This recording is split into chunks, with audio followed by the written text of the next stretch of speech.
விஷயத்தை வச்சு பிளாக் பண்ணுறதுக்கான வேலை நடக்கும். பொதுவாக 16,000 20,000 தாலுக்காக்களில் பெரிய வலுவான அமைப்பாக இருக்காங்க. தமிழ்நாட்டில் வந்து பாம்சப் இந்த பாம்சப் நமக்கு தெரியாது.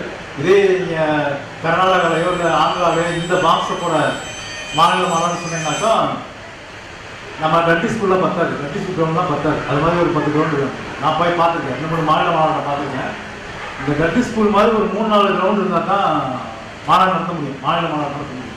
அவ்வளோ பெரிய அமைப்பு. அதனால் அவங்க அந்த பவர் மக்கள் செல்வாக்கு வச்சு அவங்க என்ன சொல்ல வர்றாங்கனாக்கா, நீ விவிபேட்டோ எது வேணா எனக்கு பழைய எப்படி பேப்பரை கொண்டு வரலன்னா பூத்தில் பூந்து அடிச்சு நொறுக்கும், அதுதான் ஃபைனல் அப்படிங்கிறாங்க. அந்த முடிவு வாங்கணும் அறிவிச்சிட்டாரு.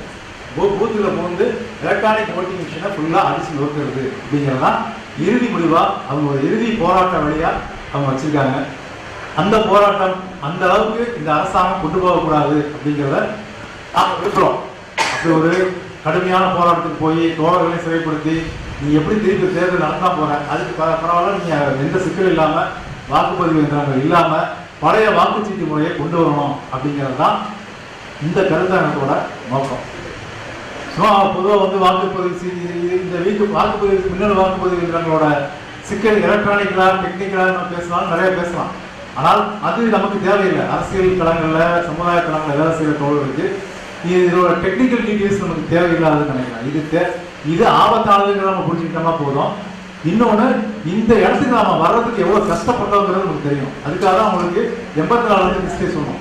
அதுக்கு முன்னாடி பேசலாம், நீங்கள் புத்தக காலத்தில் கூட பேசலாம். ஆனால் இந்த சட்டமன்றம், பாராளுமன்றம், இம்பீரியல் கவுன்சில் இந்த மாதிரி முறையெல்லாம் எப்ப தொடங்குச்சோ அப்ப இருந்து இந்த அரசியல் இருக்க சின்ன சின்ன உரிமைகளுக்காக பாப்பா சண்டை போடுறான், நம்ம அவனுக்கு சண்டை போடுறோம். எப்ப இந்த அரசியல் உரிமை தொடங்குச்சோ அப்ப இருந்தே இந்த சண்டை நடந்துட்டு இருக்கு அப்படிங்கிறத அதை புரிஞ்சாதான், அந்த ஹிஸ்டரி புரிஞ்சாதான் இந்த இவிஎம்ஐயோ இல்லை நாளைக்கு வர்ற பேலட் பேப்பரையோ நாம வந்து முழுமையாக புரிஞ்சுக்க முடியும். இல்லையா யாராவது வந்து நம்மளை வந்து தேர்தல் பாதை திருடல் பாதைன்னு போயிட்டுருப்பா, நம்ம நம்பிட்டு இருக்கோம். பெரியார் வந்து வெங்கடமாடு கேட்க சொன்னாருங்க, நீங்க கேளுங்க தாராளமா, நாடு வாங்கி வைங்க, நாங்கள் வர்றோம், உங்களுக்கு என்ன உதவி செய்கிறோம், பேசி அந்த போராட்டங்களை கூப்பிடாங்க. நாங்கள் தேர்தல் பாதையை நம்புறோம், இப்போதைக்கு நம்புறோம். இன்னைக்கு தேர்தல் பாதையை தவிர வேற எதுவும் இல்லை. இன்னைக்கு நாங்கள் இங்கே கூட்டம் நடத்தணும்னாக்கா நான் தேர்தல் பாதையை தான் நம்பியாங்க, வேற யாருமே நம்ப முடியல.